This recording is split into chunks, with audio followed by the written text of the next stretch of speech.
कार्यक्रम प्रायोजित किया है जॉयस मायर मिनिस्ट्रीज के मित्रों और सहयोगियों ने।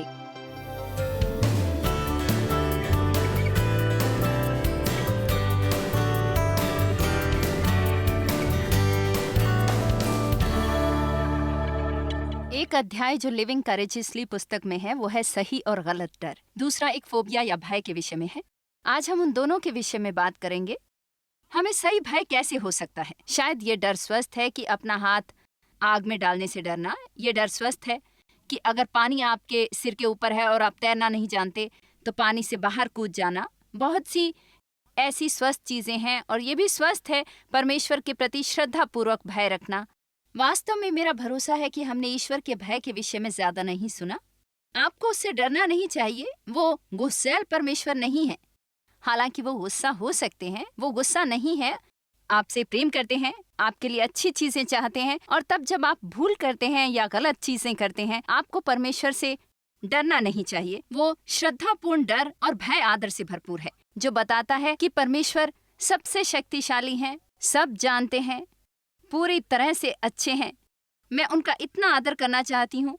वो जो कुछ भी मुझसे चाहते हैं मैं वही करूं। सही मायने में डरना चाहिए परमेश्वर की आज्ञा न मानने पर। इसलिए नहीं कि वो आपको सजा देंगे, बल्कि इसलिए क्योंकि आप सोचते हैं वो विद्वान हैं और आपके जीवन के लिए क्या अच्छा है वो जानते हैं। वो आपका भला ही करेंगे। इसलिए हमें ऐसा स्वस्थ भय होना चाहिए, श्रद्धा से भरा डर, परमेश्वर की अवज्ञा का। लेकिन फिर कुछ गलत प्रकार के डर भी हैं। यदि आप डिक्शनरी में फोबिया का अर्थ देखें या इंटरनेट पर फोबिया यानी भय को देखें तो आश्चर्यजनक रूप से वो चीजें जिनसे लोग डरते हैं उनकी सूची बहुत लंबी है। मेरा मतलब ऊंचाइयों से, पानी से, मतलब अंधेरा, रोशनी। लोग सच में, मेरे लिए ये आश्चर्यजनक है। कुछ एक चीजें तो सच में विचित्र हैं और हम उन लोगों का मजाक नहीं उड़ा रहे। हम समझते हैं और हम कहते हैं कि यदि आपको जीवन में ऐसा कोई विचित्र डर है तो हम आपकी सहायता करेंगे उस पर काबू पाने के लिए। आपको किसी ऐसे डर में फंस कर नहीं रहना जिसका कोई अर्थ ही नहीं है। फोबिया, आप शायद जानते ही नहीं कि आप इसमें कैसे पड़े या इससे कैसे छुटकारा पाएं। ये उन चीजों में से एक है जो मुझे विश्वास है कि पहला कदम हम ये ले सकते हैं कि अपने मुंह से सही चीजें कबूलें। इसलिए ये कहना जारी रखने की बजाय मुझे इससे डर लगता है, परमेश्वर में विश्वास रखते हुए ये कहना शुरू करें, मैं भय नहीं खाऊंगा, मैं इससे नहीं डरूंगा। आप कहते हैं, हाँ जॉयस मैं इससे डरता हूँ। ठीक है, आपको डर लगता है, लेकिन आपको डरना नहीं चाहिए। यदि हम जानते हैं कि हम परमेश्वर में कौन हैं, तो हम उसमें हो सकते हैं। फिर चाहे हमें कुछ महसूस हो, डर या दोष। आप जानते हैं मैं दोषी महसूस करती हूँ, फिर भी परमेश्वर के वचन से जानती हूँ कि मैं दोषी नहीं। इसलिए जब मैं दोषी महसूस करती हूँ, मैं जानती हूँ मैंने पश्चाताप किया है, परमेश्वर ने मुझे क्षमा करने को कहा है। मैं कहती हूँ मुझे परवाह नहीं, क्योंकि मैं जानती हूँ मुझे क्षमा कर दिया गया है। आपको हैरानी होगी तब आपके जीवन में क्या होगा जब आप कुछ अधिकार लेना शुरू कर देंगे हर छोटे एहसास के सामने जो आप में है। तो मैं सच में आपको उत्साहित करना चाहती हूँ, आप ये पुस्तक लिविंग करेजियसली लें। इस बात से कोई फर्क नहीं पड़ता आपके जीवन में किस प्रकार का डर है, आपको ये मदद करेगी लिविंग करेजियसली। यहाँ मैं आपके विशेष डर के विषय में विस्तार से चर्चा नहीं कर रही,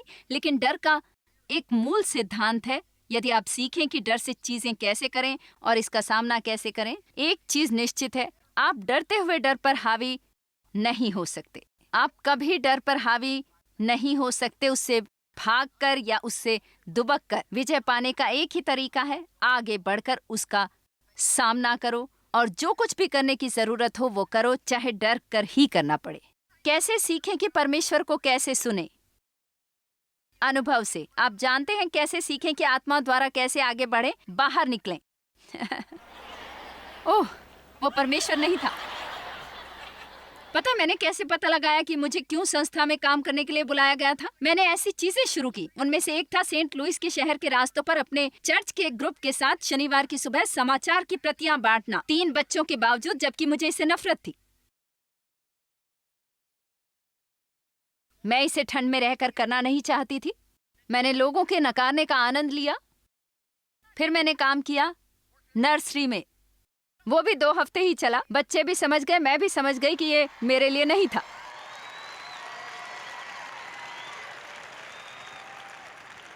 मैंने अपने पादरी का घर साफ करने की भी कोशिश की, पर यह भी ठीक नहीं था, क्योंकि मैं साफ सफाई में इतनी अच्छी नहीं थी। और तब इस सच्चाई से मेरा सामना हुआ कि मैं सिर्फ उन्हें प्रभावित करने के लिए, उनकी कृपा पाने के लिए ये कर रही थी।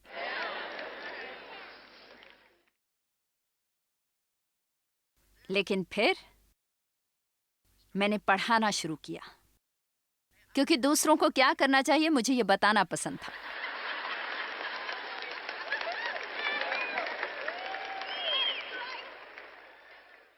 मैं कह सकती हूँ कि मैं बस मजाक कर रही हूँ, लेकिन सच में पूरा नहीं।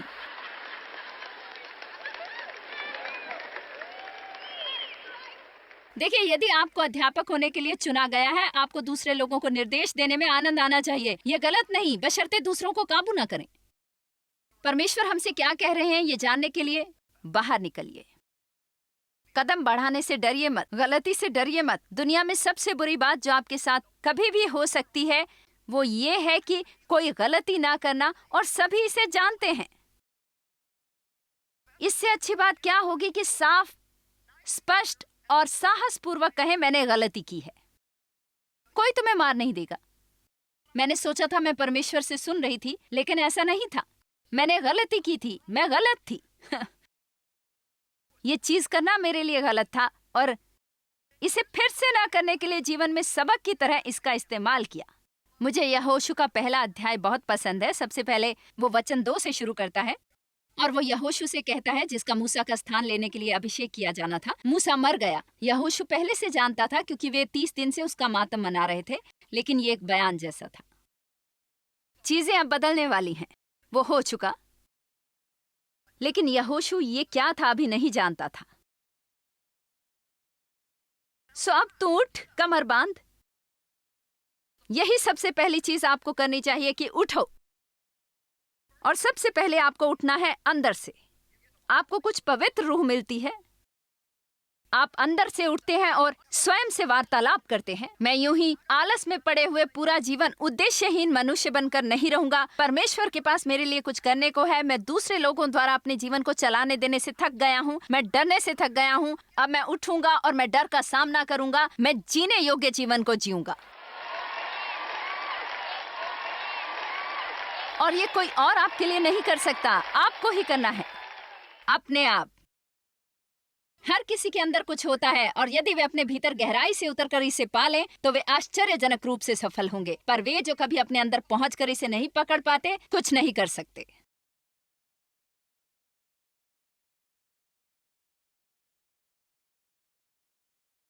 सो अब तो उठ, कमर बांध और इस सारी प्रजा समेत यर्दन पार होकर उस देश को जा जिसे मैं उनको देता हूँ।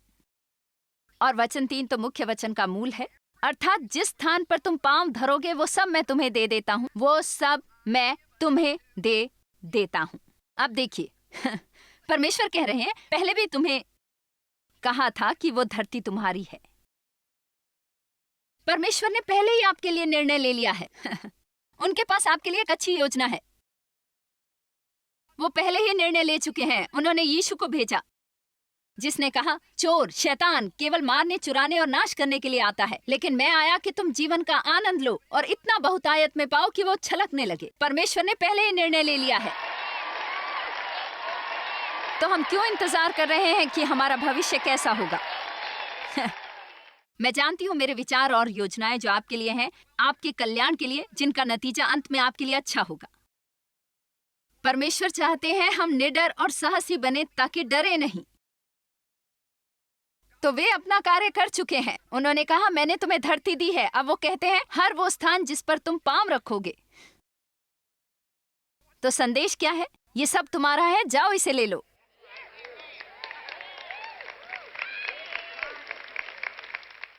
हाँ, मैं प्रार्थना करती हूँ, मेरी सहायता के लिए कोई नहीं। मेरा अतीत खंडित है। मेरे साथ जीवन में न्यायपूर्वक व्यवहार नहीं हुआ। ये सब इसलिए क्योंकि शैतान इस कोशिश में है कि आपको कायर, दीन और दयनीय अवस्था में रखे, जहां आप पूरा जीवन घायल की मानंद बैठे रहें। और परमेश्वर कहते हैं उठ, अंदर से उठ, बाहर से उठ, क्योंकि मैंने तेरे लिए आश्चर्यजनक रूप से अद्भुत जीवन के लिए भुगतान किया है। अब तू विश्वास से अपना कदम बढ़ा, और हर वो स्थान जिस पर तुम पांव धरोगे वो सब तुम्हारा होगा।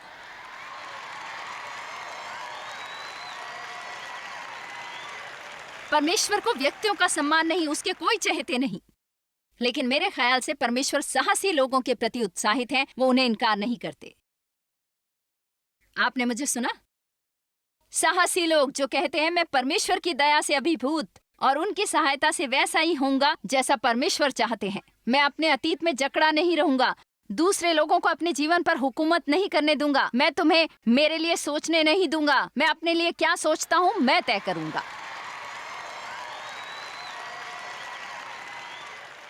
मुझे लगता है विश्वास बढ़ रहा है।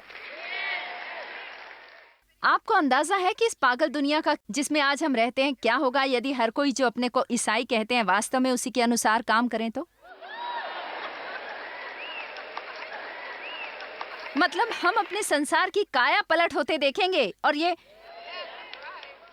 इतनी तेजी से होगा कि आश्चर्यजनक होगा। लोग उसकी चाहत करने लगेंगे जो हमारे पास है। मैं आपको कुछ कहूं, ये कायर नहीं है ईसाई होना, बैसाखी का सहारा लेने जैसा। आज जिस संसार में हम रहते हैं उसमें सच्चा ईसाई होने के लिए बहुत साहस की जरूरत है। और मैं नहीं कहती कि केवल चर्च में जाकर छिप जाओ, ये जीवन जीने के बारे में है।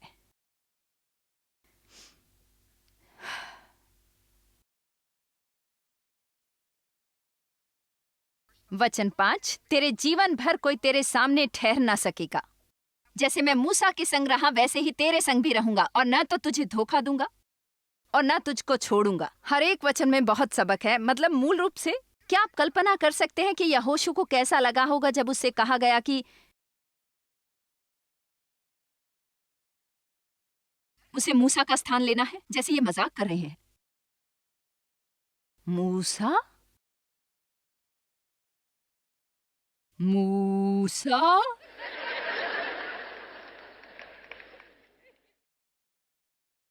परमेश्वर ने उससे कभी ये नहीं कहा कि मूसा के जैसे बनो। उसने कहा जैसे मैं मूसा के संग रहा वैसे ही तेरे संग रहूंगा। समझ गए? कभी कभी मैं लोगों को ये कहते हुए सुनती हूँ, मैं अगली जॉयस मायर बनूंगी। मुझे उम्मीद है ऐसा ना हो।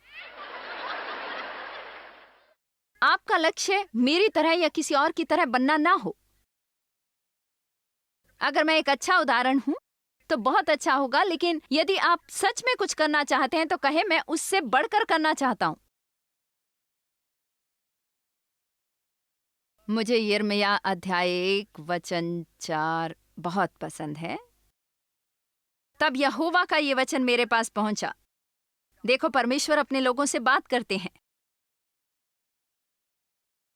गर्भ में रचने से पहले ही मैंने तुझ पर चित्त लगाया और उत्पन्न होने से पहले ही मैंने तुझे अभिषेक किया। इससे पहले कि वो पैदा हो उसने कुछ सही या गलत काम नहीं किए।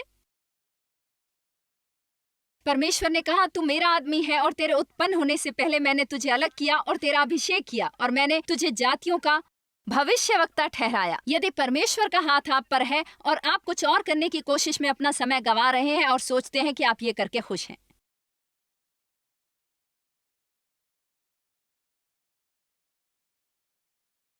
तब मैंने कहा हाय प्रभु यहोवा, देख मैं तो बोलना ही नहीं जानता क्योंकि मैं लड़का ही हूं। परंतु यहोवा ने मुझसे कहा मत कह कि मैं लड़का हूं, क्योंकि जिस किसी के पास मैं तुझे भेजूंगा वहां तू जाएगा और जो कुछ मैं तुझे आज्ञा दूं वही तू कहेगा। तू उनके मुख को देखकर डर मत, क्योंकि तुझे छुड़ाने के लिए मैं तेरे साथ हूं। ये यहोवा की वाणी है। यिर्मयाह ने परमेश्वर से वैसे ही बातचीत की जैसे कि बहुत से लोग करते हैं। मूसा ने भी परमेश्वर से ऐसे ही बात की थी, तूने गलत आदमी चुना। मैं वाकपटु नहीं हूं, मैं हकलाता हूं, लोग मेरा विश्वास नहीं करेंगे, और ऐसा ही बहुत कुछ। अंत में परमेश्वर मूसा पर गुस्सा हो गया और अंततः मूसा को उसकी आज्ञा पालन करनी पड़ी। यिर्मयाह अपनी तरफ ही देखता रहा। वचन 17 देखें, मुझे ये बहुत अच्छा लगता है। लेकिन तू यिर्मयाह अपनी कमर कसकर उठ। अब आज हम इस कहावत को नहीं समझते क्योंकि ये कुछ ऐसा है जो हमारे व्यवहार में नहीं, लेकिन मूलतः इसका मतलब है वास्तव में वे लोग लंबी पोशाक पहनते थे, इसलिए वे उन्हें ऊपर जमा करके बांधने को कहता है ताकि वो आपके रास्ते में बाधा ना बने। लेकिन आध्यात्मिक रूप से इसका पहलू यह है कि अपने संदेह, अपने अविश्वास और हिचकिचाहट और भय को अपने रास्ते से हटाकर जैसा परमेश्वर चाहता है उठो और वैसा बनो। अपनी कमर कसकर मन बना लो, डर मत रखो। अगर आपको निर्णय करने की जरूरत है, आपने अपनी तरफ से बहुत अच्छा किया है और आप परमेश्वर से सुनना चाहते हैं और वो कुछ नहीं कह रहे, तो मतलब यही है कि जो आपके मन में है वही करो। मैं जानती हूँ कई लोग मूर्खता से टूटते हैं, ये ऐसा है, नहीं मुझे परमेश्वर से बात करनी है। मैंने डैलिस विलर्ड की पुस्तक हियरिंग गॉड पढ़ी है और मुझे नहीं लगता कि यदि मैं उसमें से आपको कुछ पढ़कर सुनाऊं तो उन्हें बुरा लगेगा। जो मैं चाहती हूं आप ये सुने। बहुत बार ऐसा होगा जब परमेश्वर एक विशेष संदेश नहीं भेजता, तो ऐसे समय में हम क्या करें? साधारण तौर पर यह परमेश्वर की इच्छा है कि जीवन में हम अपना रास्ता स्वयं निश्चित करने में अहम भूमिका निभाएं। यदि परमेश्वर आपसे कुछ नहीं कह रहे तो वो कह रहा है, मेरी इच्छा है कि इस मामले में आप अपना निर्णय स्वयं लें।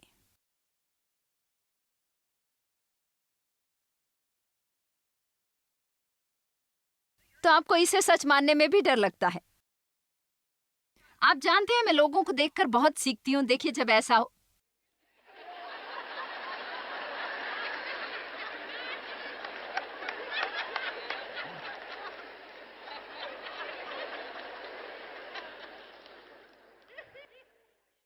हो सकता है आप गलती करें, हाँ, इसकी बहुत संभावना हो सकती है, लेकिन ऐसे ही तो हम सीखते हैं।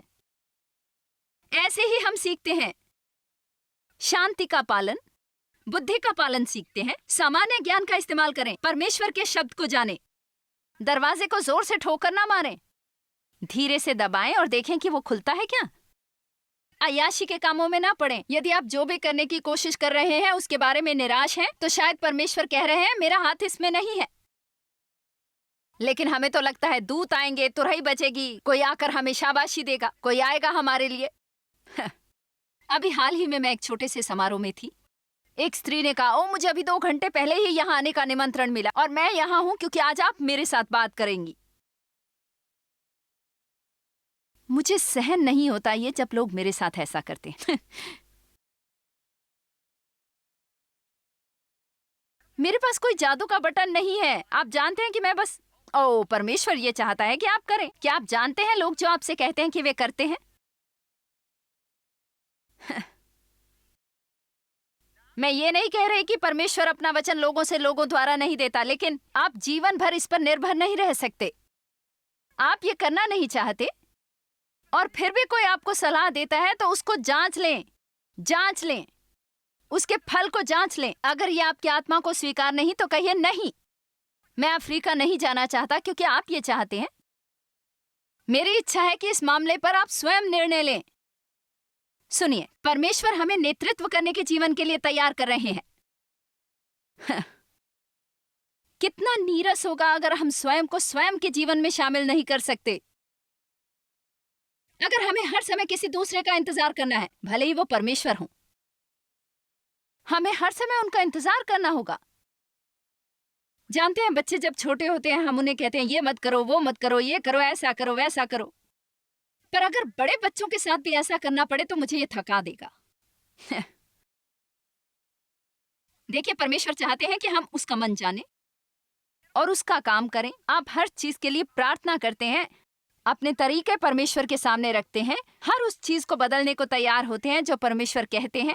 आप योजनाएं बदलते हैं, दिशा बदलते हैं, पर यदि परमेश्वर कुछ नहीं कह रहा, जैसा कि हम सब जानते हैं, ऐसा बहुत बार होता है। कितने ये इच्छा करते हैं परमेश्वर क्या करता है उससे अधिक वो बात करे? सुनिए, मुझे याद है जब पहली बार मैंने परमेश्वर को अपने मन में ये कहते सुना, मैं ऐसे थी, परमेश्वर तो क्या चाहता है कि मैं क्या करूं? और मैंने अपनी आत्मा में पूरी तरह से सुना, जो करना चाहती हो करो। मैं ऐसे थी, ये परमेश्वर नहीं हो सकता, वो नहीं हो सकता, वो आपको जो करना चाहते हो कभी नहीं करने देगा।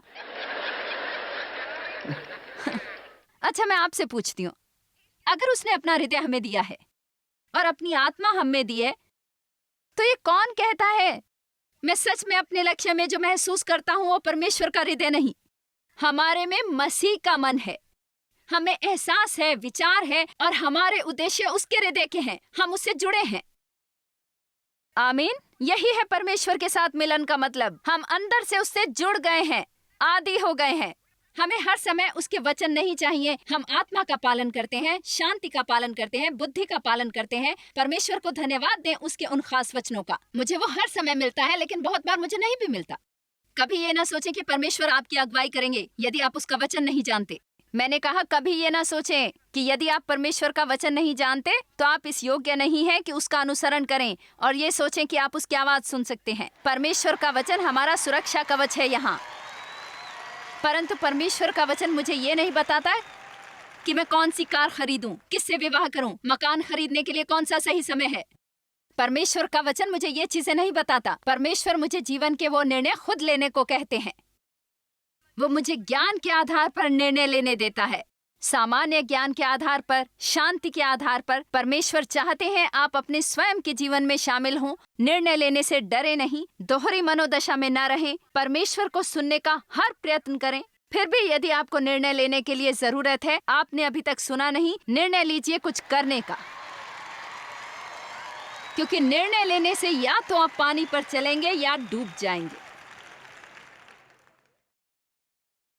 प्रेरितों के काम अध्याय 16।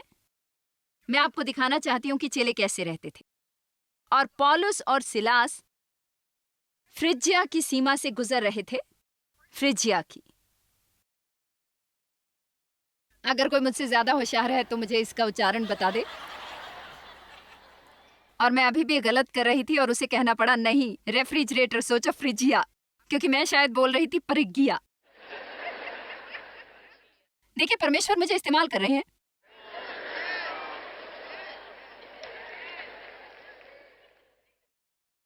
मैं कोई विद्वान नहीं, लेकिन मेरे में सामान्य ज्ञान है।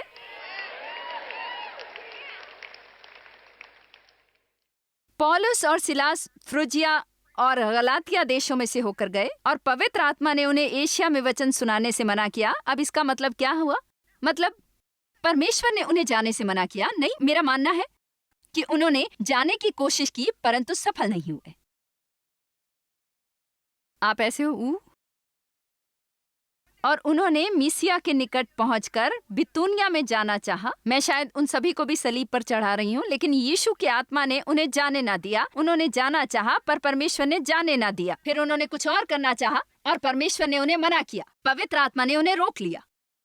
क्या आप भी वही देख रहे हैं जो मैं देख रही? वो ऐसे ही कहीं जाकर बैठकर दूध के दिखाई देने का और उन्हें क्या करना चाहिए ये बताने का इंतजार नहीं करने लगे। उन्होंने कोशिश की काम करने की, और यदि परमेश्वर ने इसे चुना था तो उन्होंने उसे किया, और यदि उसने नहीं कहा तो वे पीछे हट गए। सो मीसिया से होकर वे त्रोआस में आए और पौलुस ने रात को एक दर्शन देखा और उसे निश्चित निर्देश मिले कि उसे क्या करना चाहिए था। अपने जीवन को पार्क से निकालो, इसे ज्यादा काम में लगाएं, निश्चित रूप से पीछे जाने से रोकें। अगर आपको पीछे मुड़कर देखना है तो आपके सिर के पीछे भी आंखें होनी चाहिए।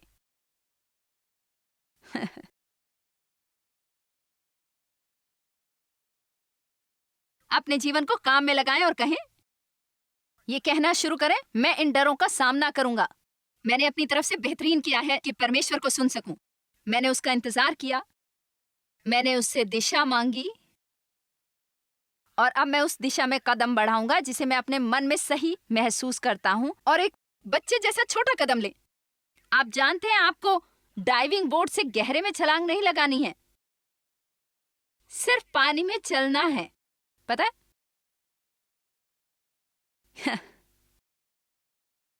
इस पुस्तक में जो मैं पढ़ रही हूं कहता है, मैं पूरे मन से उससे सहमत हूं और कई वर्षों से उसे बांट रही हूं। परमेश्वर को कैसे सुने लोग, ये कैसे सीखें? एक तरह से और एक ही तरह से, अनुभव से। आपको कुछ करने की कोशिश करनी है। उन्होंने यहाँ जाना चाहा और वो काम नहीं किया, वहां जाना चाहा, वो भी काम नहीं आया। 4 अलग अलग जगह जाने की कोशिश की। फिर ठिठक कर अंत में पौलुस अचानक सही जगह पहुंच गया और परमेश्वर से सही वचन पाया। लेकिन क्या होता यदि पौलुस अपने घर में बिस्तर पर ही पड़ा रहता? क्या आप मेरे साथ हैं? पौलुस क्या कर रहे हो? मैं परमेश्वर से सुनने का इंतजार। अब और मत डरो। आप जानते हैं ये सही नहीं है। प्रार्थना करो, सोचो, चाहते हो तो किसी से सलाह लो, लेकिन उससे पहले ये निश्चित कर लो कि आप जिससे सलाह करने वाले हैं वो अपना जीवन तो खराब तरह से नहीं चला रहा। अगर आप किसी बुद्धिमान से राय लेना चाहते हैं तो ले सकते हैं, पर बहुत से लोग ये जानते ही नहीं कि वे क्या कर रहे हैं, क्या करना है। अंत में आपसे यही कहूंगी कि आप डर से कुछ नहीं कर रहे या विश्वास में कुछ कर रहे हैं। तो डर को दूर रखिए अपने जीवन से। परमेश्वर जैसा चाहते हैं वैसा जीवन बिताइए। मेरा मानना है कि परमेश्वर उन लोगों के प्रति उत्साहित हैं जो साहसी हैं और विश्वास में अपना कदम बढ़ाने के लिए दृढ़ निश्चित हैं। डर को खुद को रोकने न दें, उसकी बजाय साहस से जिएं। साहस से केवल एक ही तरीका है डर पर हावी होने का, साहस। तो मैं ये कहूंगी कि ये सोचने की बजाय ओह मैं डर नहीं सकता, मैं डर नहीं सकता, हर दिन ऐसी सोच से जिएं, आज मैं पूरी हिम्मत से जीऊंगा। और ऐसा करने में मेरा मानना है कि ये आपके लिए वरदान होगी। आज हमारे साथ होने के लिए बहुत बहुत धन्यवाद।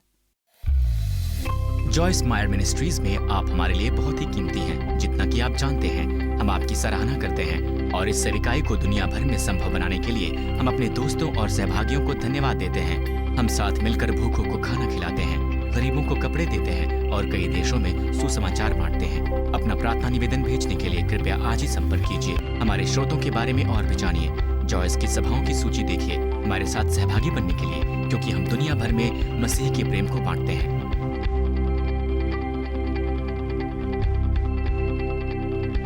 इसका खर्च उठाया है जॉयस मायर मिनिस्ट्रीज के मित्रों और सहयोगियों ने।